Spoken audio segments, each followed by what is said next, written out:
یہ جگہ جو آپ دیکھ رہے ہیں یہ وہی جگہ ہے صلح حدیبیہ والی. پچھلی ویڈیو میں بھی ہم نے یہ جگہ آپ کو دکھائی تھی. تو جنہوں نے پچھلی ویڈیو نہیں دیکھی ہم اس ویڈیو میں بھی تھوڑا اس کا آپ کو دکھا دیتے ہیں کہ یہ وہ جگہ ہے جہاں اللہ کے رسول صلی اللہ علیہ وسلم نے مشرکین عرب کے ساتھ جو صلح حدیبیہ کی تھی. یہ وہی مقام ہے اور یہ مکہ سے کچھ فاصلے کے اوپر موجود ہے. تو ابھی اس کو جو ہے اس کی جو لوگ ہیں اس کی زیارت کرنے کے لیے آتے ہیں. آپ اس کو دیکھ سکتے ہیں ہر طرف سے جو ہے وہ یہ پہلے ایسی نہیں تھی. کچھ سالوں پہلے جو ہے وہ ایسی یہ چٹیل میدان تھا لیکن بعد میں اس کو تاریخی بنا دیا گیا اور یہ جو ہے وہ اس وقت سے ایسے بنی ہوئی ہے. تو آپ اس کو دیکھ سکتے ہیں اس کی زیارت کر سکتے ہیں. محمد رسول اللہ صلی اللہ علیہ وسلم کے ساتھ قریش مکہ کا جو ہے وہ معاہدہ. تو جب اللہ کے رسول کا نام لکھا گیا رسول اللہ لکھا گیا تو انہوں نے کہا کہ اگر ہم آپ کو رسول مانتے تو آپ کے ساتھ جنگیں کیوں کرتے, آپ کے ساتھ اتنا معاملات ہمارے کیوں بگڑتے, ہمارے کبھی بھی آپ کے ساتھ معاملات اتنے خراب نہ ہوتے اگر ہم آپ کو اللہ کا رسول مان لیتے.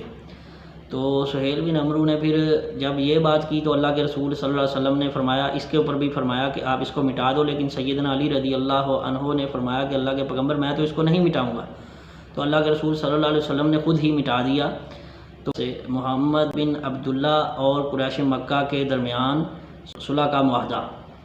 تو صلح کا معاہدہ جو ہے وہ اس طرح پھر لکھا گیا. مکہ میں سے کافر جو ہے وہ مسلمان ہو کر مسلمانوں کی طرف جائے گا تو مسلمان پابند ہوں گے کہ اس کو واپس کرنے کے لیے, لیکن کفار تو بالکل پابند نہیں ہوں گے کہ جو آدمی ادھر سے ادھر واپس آ گیا تو اس کو واپس کرنے کے مشرکین عرب جو ہے وہ اس کے پابند نہیں ہوں گے. تو اس کے اوپر بھی صحابہ کو اعتراض تھا لیکن اللہ کے پیغمبر محمد رسول اللہ صلی اللہ علیہ وسلم نے جو ہے اس کو بھی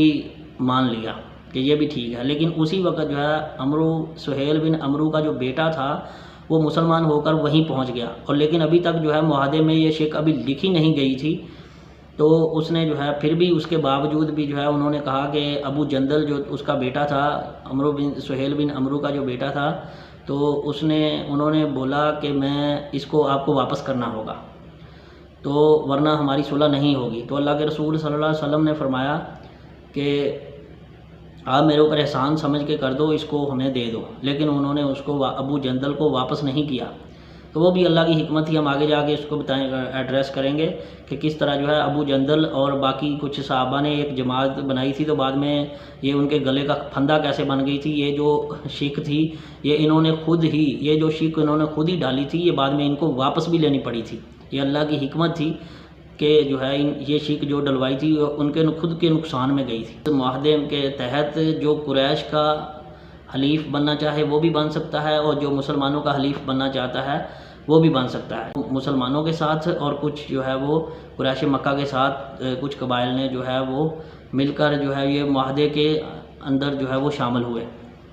تو اللہ کے رسول صلی اللہ علیہ وسلم نے جو معاہدہ لکھوا دیا تو اس طرح جو ہے معاہدہ طے ہو گیا. سیدنا عمر رضی اللہ عنہ جو ہے وہ کھڑے ہو گئے. انہوں نے کہا کیا آپ اللہ کے رسول نہیں ہیں؟ اللہ کے پیغمبر نے فرمایا بالکل میں اللہ کا رسول ہوں اور بات سچی ہے. تو حضرت عمر نے کہا کہ اللہ کے رسول ہم جو ہے وہ کیوں مانیں, ان کے نیچے لا کے ہم صلح کیوں کریں, ہم جو ہے وہ جنگ کریں گے, ہم پیچھے نہیں ہٹیں گے. یہ ہمیں اپنے سے کمتر سمجھ رہے ہیں اور جو ہے وہ خود اپنی طاقت کو بڑھا کر دکھانا چاہ رہے ہیں. تو اللہ کے رسول صلی اللہ علیہ وسلم نے فرمایا کہ میں اللہ کا رسول ہوں اور جو مجھے حکم اللہ کا ہوتا ہے میں وہی کرتا ہوں. تو اسی طرح سیدنا عمر جو ہے وہ ابو بکر صدیق کے پاس گئے اور انہوں نے بھی کہا تو حضرت ابو بکر صدیق نے کہا کہ اے عمر تو اپنے آپ کو درست کر لے, تو اپنے آپ کو صحیح رکھ, کیونکہ اللہ کا پیغمبر اللہ کے رسول صلی اللہ علیہ وسلم کبھی بھی کوئی معاملہ جو ہے وہ اللہ کے حکم کے بغیر نہیں کرتے. تو صحابہ کرام جو تھے اس بات کے اوپر کوئی بھی صحابی جو ہے وہ متفق نہیں تھا. تو اللہ کے رسول صلی اللہ علیہ وسلم نے صحابہ کرام کو حکم دیا کہ تمام صحابہ کرام جو ہے وہ اپنے سروں کو منڈوا لیں اور تمام صحابہ کرام اپنے سروں کو منڈوا لیں اور جو جانور قربانی کے لائے ہیں ان کو ذبح کر دیں اور پھر حلال ہو جائیں اور اپنا احرام کھول دیں. لیکن کوئی صحابی بھی جو ہے وہ اپنی جگہ سے نہیں اٹھا. تو اللہ کے پیغمبر جیسے ہی حضرت ام سلمہ رضی اللہ عنہا کے پاس گئے, انہوں نے اللہ کے پیغمبر نے اپنی بیوی ام سلمہ سے مشورہ کیا کہ اس طرح کا معاملہ ہے. تو ام سلمہ رضی اللہ عنہا جو ہے انہوں نے کہا اللہ کے پیغمبر آپ ایسے کریں, آپ عمل کرتے جائیں اور آپ ہلک کروا لیں اور آپ جو ہے وہ کرتے جائیں، تو صحابہ بھی آپ کے پیچھے جو ہے وہ جو آپ کام کریں گے صحابہ کرام بھی وہی کام کرتے جائیں گے۔ تو اللہ کے رسول صلی اللہ علیہ وسلم نے بالکل ایسا ہی کیا، اور اللہ کے پیغمبر محمد رسول اللہ صلی اللہ علیہ وسلم نے جو آگے بڑھ کر اپنا ہلک کروایا اور قربانی کے جانوروں کو ذبح کیا اور احرام کھول دیا، تو سارے صحابہ نے جیسے ہی اللہ کے پیغمبر کو جو کرتے دیکھا وہی کرنا شروع کر دیا۔ اور اللہ کے رسول صلی اللہ علیہ وسلم نے فرمایا، دعا دی کہ جنہوں نے جو ہے وہ ہلک کروایا، اللہ کے پیغمبر نے فرمایا کہ جو اپنا ہلک کروائے اس کے اوپر اللہ کی رحمت 3 مرتبہ اس کے لیے اللہ کے پیغمبر نے دعا فرمائی، اور جس نے قصر کروایا یعنی کہ بال کٹوائے، برابر پورے سر کے برابر بال کٹوائے، اللہ کے رسول صلی اللہ علیہ وسلم نے ان کو بھی ان کے لیے بھی 1 دفعہ دعا کی، اور اس طرح صحابہ کرام نے بھی جانور ذبح کر پیغمبر کے حکم کو مان لیا۔ اور اس طرح اللہ کے رسول صلی اللہ علیہ وسلم اس صلح سے فارغ ہوئے، اور اللہ کے رسول صلی اللہ علیہ وسلم مدینہ کی طرف جو ہے وہ نکلے۔ صحابہ کرام کو ایک تو خوشخبری سنائی، اور وہ سورہ فتح میں اللہ پاک نے قرآن میں اپنے پیغمبر کے لیے جو ہے وہ خوشخبری جو ہے وہ نازل فرمائی۔ اعوذ باللہ من الشیطان الرجیم، بسم اللہ الرحمن الرحیم، انا فتحنا لک فتحا مبینا، اے پیغمبر ہم نے آپ کو کھلی فتح عطا فرمائی۔ اللہ پاک نے آپ کے جو ہے وہ اگلے پچھلے ذنب معاف کر دیے ہیں، اور آپ کے اوپر احسان کیا، اور سیدھی راہ پر آپ کو گامزن رکھا۔ تو اللہ کے رسول صلی اللہ علیہ وسلم نے فرمایا کہ یہ وہ آیات ہے، دنیا کی جتنی بھی چیزیں ہیں وہ سب سے زیادہ محبوب ترین یہ آیات مبارکہ ہیں، کیونکہ قیامت کے دن جو شفاعت رسول کی حدیث ہے بخاری شریف میں، تو اس میں بھی اللہ کے رسول صلی اللہ علیہ وسلم جو ہے وہ اسی بنیاد کے اوپر سفارش کریں گے کہ سارے انبیاء جو ہے پیغمبر محمد رسول اللہ صلی اللہ علیہ وسلم کے پاس اسی لیے بھیجیں گے کہ آپ کے جو ہے وہ اگلے پچھلے ذنب جو ہے اللہ نے معاف کر دیے ہیں۔ تو اس طرح صحابہ کرام نے پوچھا کہ اللہ کے پیغمبر یہ تو خوشخبری آپ کے لیے ہے، تو ہمارے لیے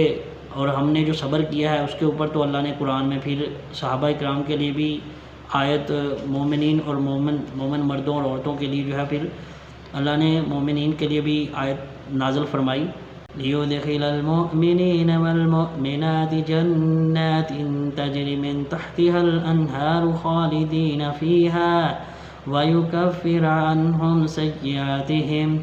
وَكَانَ ذَلِكَ عِندَ اللَّهِ فَوْزًا عَظِيمًا۔ تاکہ مومن مردوں اور عورتوں کو ان جنتوں میں لے جائے جن کے نیچے نہریں بہہ رہی ہیں، جہاں وہ ہمیشہ رہیں گے، اور ان سے ان کے گناہوں کو دور کر دیا، اور اللہ کے نزدیک یہ بہت بڑی کامیابی ہے۔ یعنی کہ آپ سب سے بڑی کامیابی یہ ہے کہ آپ اپنے آخرت کے امتحان میں کامیاب ہو جائیں، سب سے بڑی جو ہے وہ اللہ کے نزدیک جو ہے وہ یہی کامیابی ہے۔ جس امتحان کے لیے جو ہے ہم اس دنیا میں آئے ہیں، اگر اس امتحان میں ہم کامیاب ہو جاتے ہیں تو یہ ہماری سب سے بڑی کامیابی ہے، کیونکہ کفار جو ہے وہ سب کچھ اپنا مال اپنی جانیں ضائع کر کے ان کے کوئی کام نہیں آئی، اور آخرت میں بھی ان کا کوئی حصہ نہیں ہے، انہوں نے اپنے مال اور اپنی جانوں کو بھی بلا وجہ ضائع کر لیا۔ لیکن جو مومنین نے اپنی جانیں اور اپنی جان اور مال کا نذرانہ پیش کیا ہے وہ اللہ کے ہاں مقبول ہو گیا ہے، اور اس کی وجہ سے اللہ نے ان کو بشارت دے دی ہے اس کے بارے میں۔ تو اس طرح جیسے ہی اللہ کے رسول صلی اللہ علیہ وسلم مدینے پہ پہنچے تو